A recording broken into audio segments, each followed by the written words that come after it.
Bienvenue dans ce nouvel épisode de notre série consacrée avec Mascript 6 où il sera question des maps. Alors un map, c'est un nouveau type de structure de données qui permet de stocker des ensembles de clés valeurs.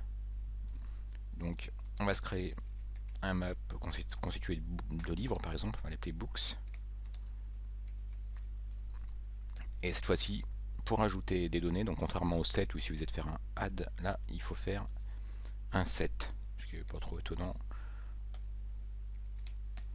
Et par exemple, tiens, comme Umberto Eco est mort récemment, on va faire un petit hommage à ce grand écrivain qui avait écrit notamment Le Nom de la Rose.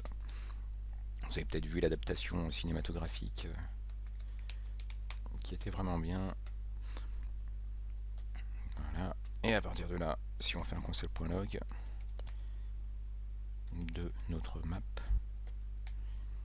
qu'est-ce qu'on obtient? Un map avec en clé l'auteur, en valeur le livre qu'on a ajouté. Ajoutons un deuxième auteur, Michel Tournier, qui lui était connu pour Le Roi des Aulnes.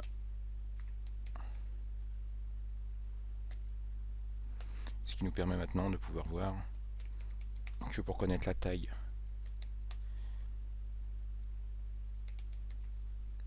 d'un map, il suffit de faire size. On devrait voir que maintenant notre map il comporte 2. Voilà, une size de 2. Et que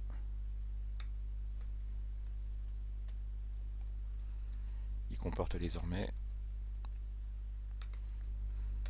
2 ensembles de clés valeurs. Et si vous vous souvenez de l'épisode précédent consacré aux sets, on avait vu qu'on pouvait parcourir à l'aide de for each. Enfin, on va voir d'abord le.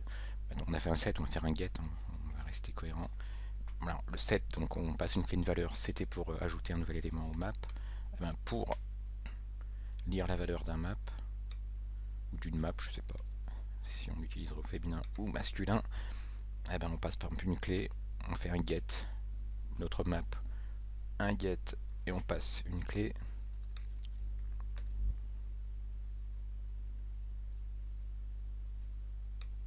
Oui, si je mets pas de console.log, on verra rien du tout.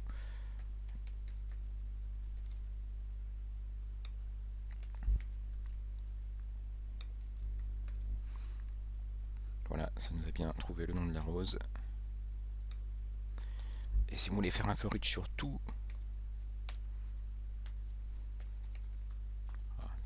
for each sur tout notre map, comme on l'avait vu sur la vidéo précédente consacrée au set, bah cette fois-ci il y a un intérêt à avoir deux valeurs, puisque là on a une clé et une valeur.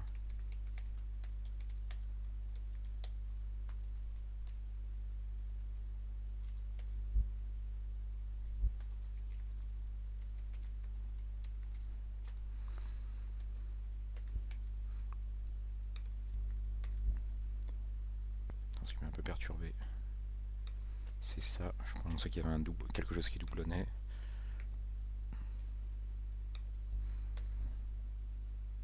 Voilà, le nom de la rose, Umberto Eco, Le Roi des Zones, Michel Tournier. Ce qui est étonnant, c'est que je m'attendais à voir d'abord la clé puis la valeur. En fait, il a l'air de nous afficher d'abord la valeur, ensuite la clé.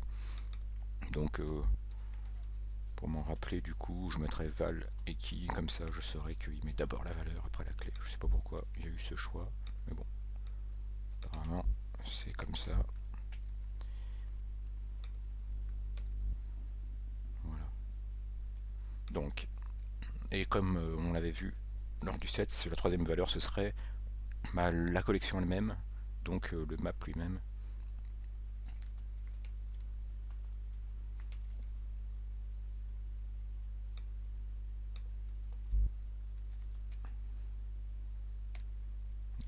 C'est pas ça que je vais faire, c'était un console.log.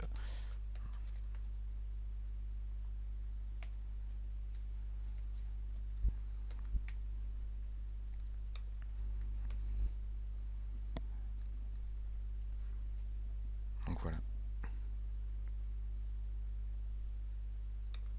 Donc vous avez vu, si vous faites un for each sur une map, le premier paramètre ce sera la valeur, le deuxième la clé, le troisième le map lui-même. Et si vous avez un doute, moi je sais que quand j'ai des nouveaux types comme ça, parfois je me souviens plus trop de l'API. Du coup ce que je fais, c'est que en local, parce que là déjà dans les versions de Chrome actuelles, sans même utiliser un transpiler, on peut déjà créer des maps par exemple. Alors, on a créé un map qui s'appelait Books, sans le créer vide.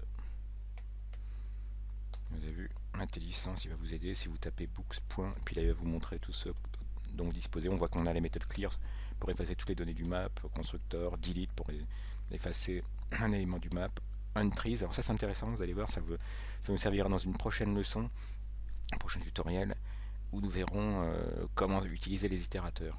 Bon, for each, on a vu get, as, comme pour les sets, ça permet de voir si un map comporte un élément, zone property.